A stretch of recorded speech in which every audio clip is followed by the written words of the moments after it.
মানুষের জীবন মানে কাজ করে বেঁচে থাকা। প্রতিটা মানুষেরই কিছু না কিছু কাজ আছে, সবাই কাজ করে থাকেন। এখন তোমরা বলবে বন্ধুরা, যারা হয়তো ধনী তাদের তেমন কোনো কাজ নেই।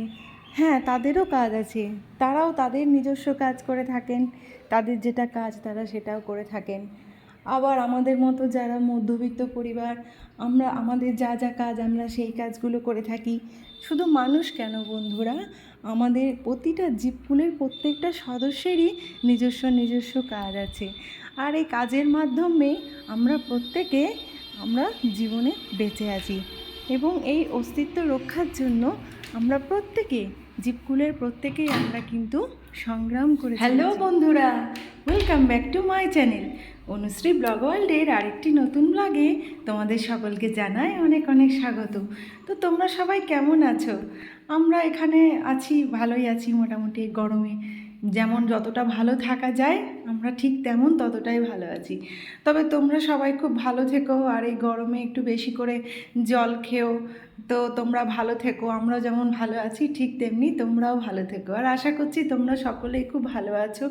তো তোমরা যে যেখান থেকে আমার ব্লগ দেখছো, যারা আমার থেকে বয়সে বড় আমার দিদিভাই, তাদেরকে আমি আমার প্রণাম ভালোবাসা জানাই।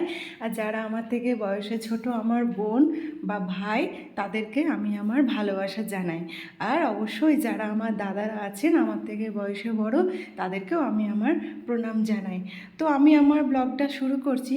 আজকে বার হলো শুক্রবার, তো শুক্রবারের ব্লগ, এটা হলো শুক্রবারের ব্লগ। তো এই ব্লগটা তোমরা পাবে শনিবার, কারণ আমি তো সকাল থেকে সন্ধে বা রাত পর্যন্ত আমি যা যা করি আমার ডেলি রুটিন তোমাদের সাথে শেয়ার করি। তো সেই কারণে ব্লগটা পোস্ট হয় পরের দিন। তো দেখো, সকালে উঠে যথারীতি ফ্রেশ হওয়ার পর আমি চা বানিয়ে নিয়েছিলাম। তো চা বানিয়ে নেওয়ার পর তারপর আমি চা খেয়ে নিয়েছিলাম। তারপরে দেখো আমার মেয়ে উঠে ফ্রেশ হয়ে গেছে। তো ফ্রেশ হয়ে যাওয়ার পর মেয়েকে আমি মেয়ের খাবারটা, অর্থাৎ ও যে কমপ্লেন খায় সেই কমপ্লেনটা আমি ওকে দিয়ে দিয়েছিলাম। তো তারপরে দেখো বন্ধুরা, আমি বসে গেছি সবজি কাটতে।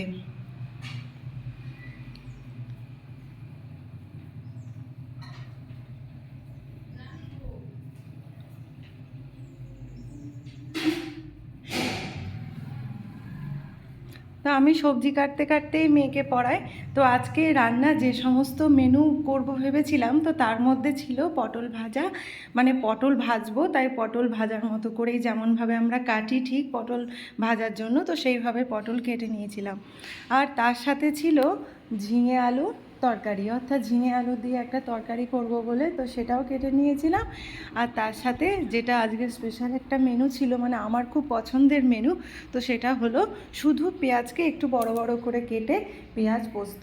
তো এটা আমার, এই রান্নাটা আমার আমার মায়ের কাছ থেকেই শেখা, অর্থাৎ আমার বাপের বাড়ির মায়ের কাছ থেকে শেখা। তো এই রান্নাটা আমি খেতে খুব পছন্দ করি, আর আমার হাজব্যান্ডও খেতে খুব ভালোবাসে। তো ভাবলাম এই গরমে একটু পেঁয়াজ পোস্ত বানিয়ে খায়, বেশ কিছুদিন খাওয়া হয়নি। তো সেই রেসিপিটাই তোমাদের সাথে আমি শেয়ার করছিলাম।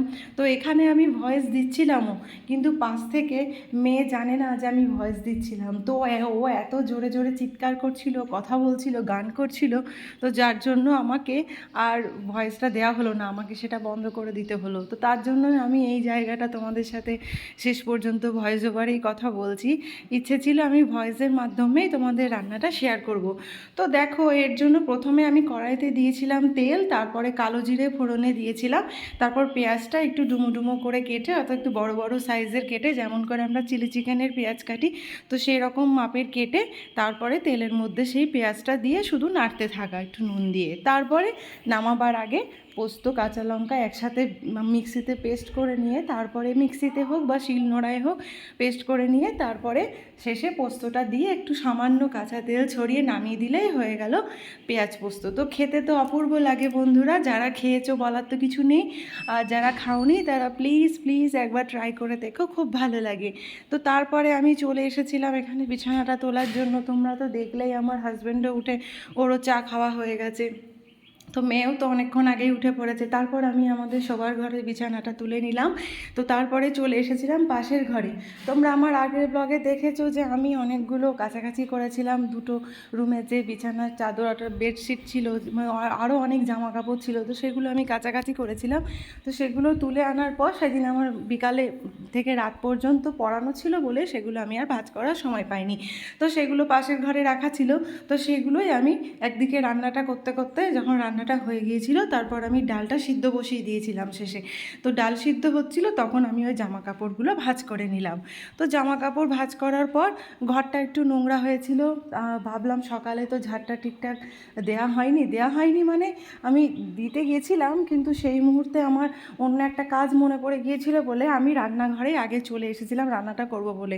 তবে অবশ্যই আমি রান্নাঘরটা আগে মুছে নিয়েছিলাম, কারণ বাসি রান্নাঘরে কখনোই আমি রান্না করি না। তো রান্নাঘরটা মুছে নিয়ে, রান্নাঘরে স্ল্যাবটা মুছে নিয়ে, তারপরে গ্যাসটা সমস্ত কিছু পরিষ্কার করে তারপরে আমি অবশ্যই সকালে রান্না বসাই। তো সেই মতো আমি চলে গেছিলাম। তো তার জন্য আমার ঝাড়টা দেওয়া হয়নি। তো তারপরে সকালে চলে এসেছিলো পড়তে, তো তাদেরও পড়াচ্ছিলাম, সাথে সাথে মেয়েকেও দেখছিলাম, সাথে সাথে আবার মাঝে মাঝে গিয়ে একটু তাদের লিখতে দিয়ে একটু একটু রান্নাটাও করার চেষ্টা করছিলাম। তো সেই মতোই তোমাদের সাথে আমার দেখানো। তো রান্নাটা আমি করছিলাম আমার টিউশনের পড়ানো ছুটি দিয়ে দেওয়ার পরে আমি রান্নাটা করছিলাম বন্ধুরা। তো তারপরে দেখো আমার সকালে মোটামুটি রান্না বান্না কাজকর্ম হয়ে যাওয়ার পর তারপর আমি ঘরটা ঝাড় দিয়ে নিয়েছিলাম, ওপরতলা নিচের তলা সমস্তটা আমি ঝাড় দিয়ে পরিষ্কার করে নিয়েছিলাম। তো তারপরে আমি আর আমার মেয়ে বসে পড়েছিলাম ব্রেকফাস্ট করার জন্য। তো মেয়ের সাথে আমি একসাথেই ব্রেকফাস্ট করে থাকি সাধারণত। মেয়ে তো নিজের হাতে খেতে ওর খুব কষ্ট, তাই নিজের হাতে খেতে চায় না, ও মার হাতে খেতে খুব পছন্দ করে। তো শুনলেও তোমাদের হাসি পাবে, ও ক্লাস 5-এ পড়ে, কিন্তু এখনও ওর সেই দুষ্টুমি বুদ্ধি যায়নি। তো তারপরে দেখো আমি চলে গেছিলাম স্নান করে ঠাকুর ঘরে। তোমরা তো দেখলেই আমার পুজো দেওয়া কমপ্লিট হয়ে গেছে। তো পুজো টুজো দেওয়ার পর তারপর দুপুরে খাওয়া দাওয়া করে, আর মেনু তো একই ছিল তোমরা তো জানোই, তো সেই তার জন্য আলাদা করে আর দুপুরের মেনু আমি কিছু শেয়ার করিনি, কারণ আলাদা করে তেমন কিছু ছিল না। হ্যাঁ, তবে ওই বাড়ি থেকে পাঠিয়েছিল চিকেন, যেটা আমার দুপুরে শেয়ার করা হয়নি, ভুলে গেছিলাম। তো তোমরা এই ব্লগেই দেখতে পাবে আমি রাতে তার জন্য তোমাদের সাথে সেটা শেয়ার করে দিয়েছি। তো তারপরে ওটা ছিল বিকালে, যে বিকালে একটু মুসম্বি লেবু কেটেছিলাম, মানে আমরা সকলেই বিকালে একটু ফল খাই, ফল খেতে ভালোবাসি। তো তার জন্য বিকালে ছিল মুসম্বি লেবু, তো সে মুসম্বি লেবুটা কেটেছিলাম, আর মেয়ে দুষ্টুমি করে খাচ্ছিল বলে সেটা তোমাদের দেখালাম।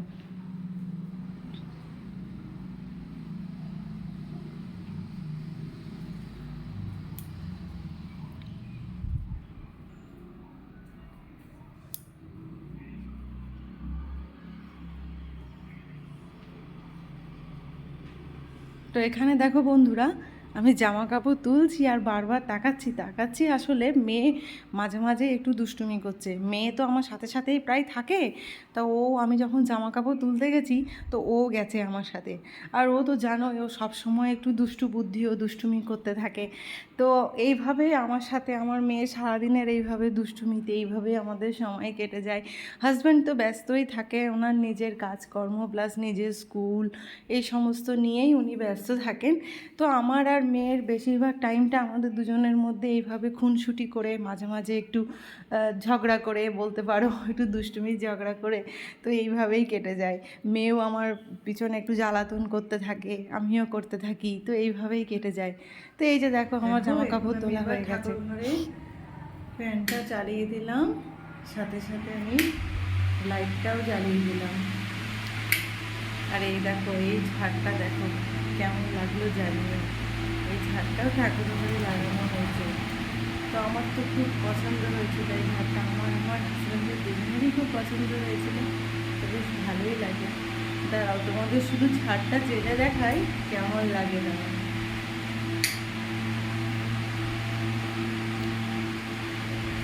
লাইটটা কালারটা এখানে ঠিক বোঝা যাচ্ছে না ক্যামেরায়, কিন্তু কালারটা আসলে একটু অরেঞ্জ কালারটা।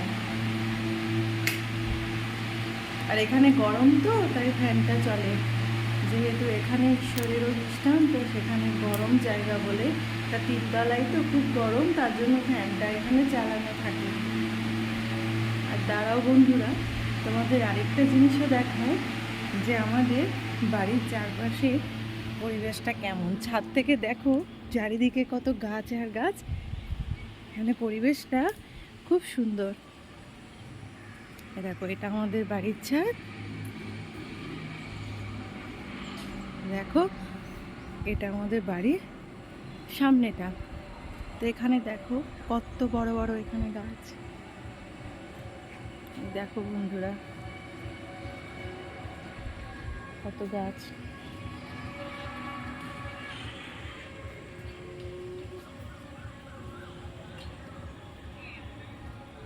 দেখো চারিদিকে কত গাছ। আর এই রাস্তার ধারে বাড়ি বলে সব সময় এখানে গাড়ি যাওয়ার খুব আওয়াজ হয়, তো আওয়াজটাকে তোমরা একটু অ্যাভয়েড করো।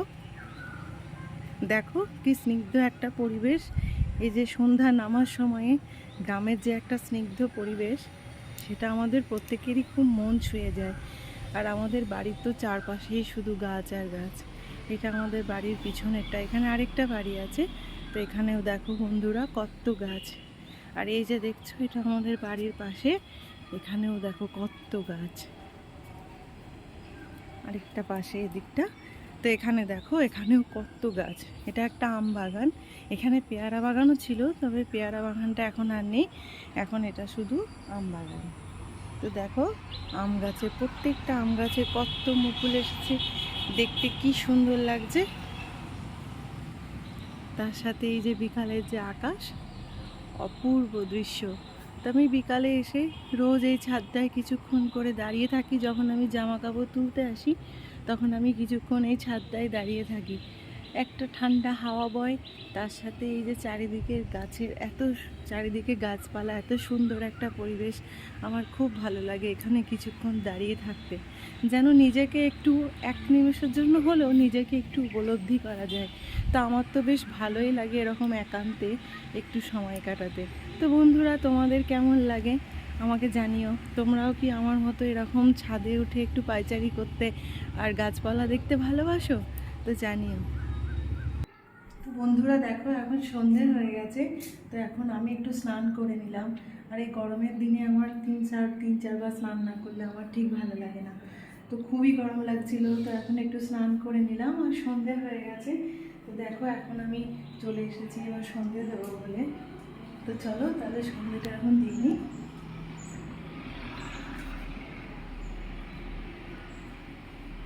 দাঁড়ান তোমাদের ব্যাক ক্যামেরায় দেখাই। না আমাদের এখানে সব সময় গাড়ির আওয়াজ, আমাদের একদম রোডের ধারেই বাড়ি তো বন্ধুরা, তো সব সময় গাড়ির আওয়াজ।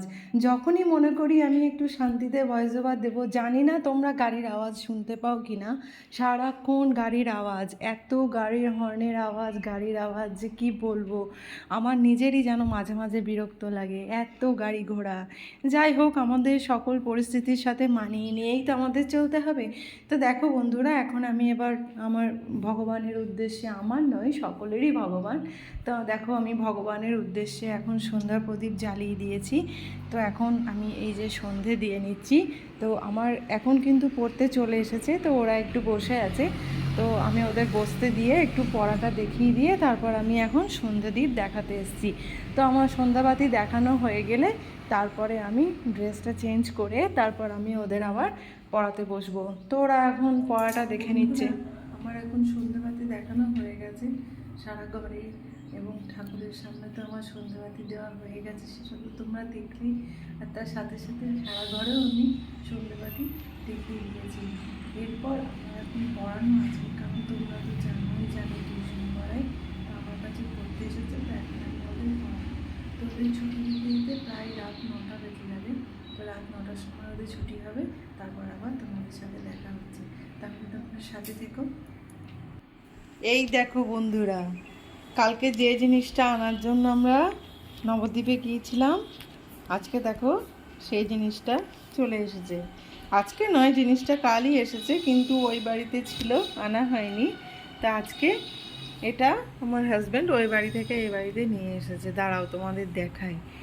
এটা তো হলো আমার মেয়ের গানের খাতা, দাঁড়াও তোমাদের আমি খুলে দেখাই।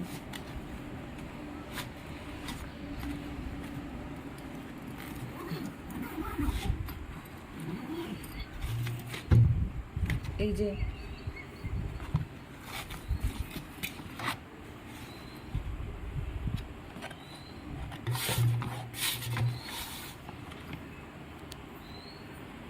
একটা।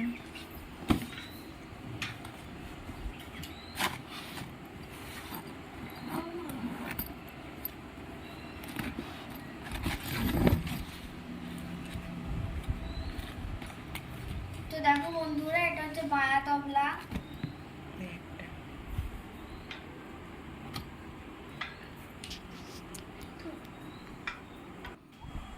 দেখো বন্ধুরা, আমার এখন টিউশন পড়ানো হয়ে গেছে। আমার কাছে যারা পড়তে এসেছিলো তাদের আমার পড়ানো হয়ে গেছে।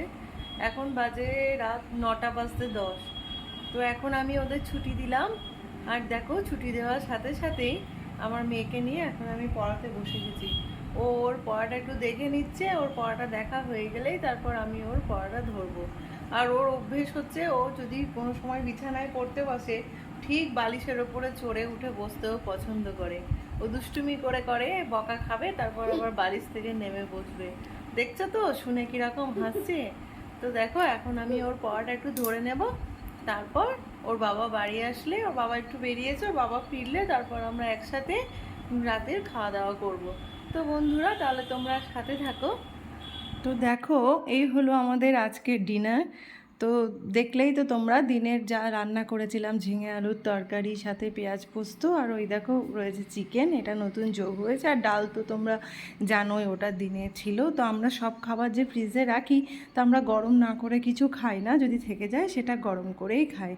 তো যাই হোক বন্ধুরা, তোমাদের যদি আমার ব্লগ একটুও ভালো লেগে থাকে, তাহলে প্লিজ তোমরা আমার এই চ্যানেলটাকে তোমরা সাবস্ক্রাইব করে দিও। আর অবশ্যই আমার পাশে থেকো বন্ধুরা। তোমাদের ছাড়া আমি কখনোই এগিয়ে যেতে পারবো না।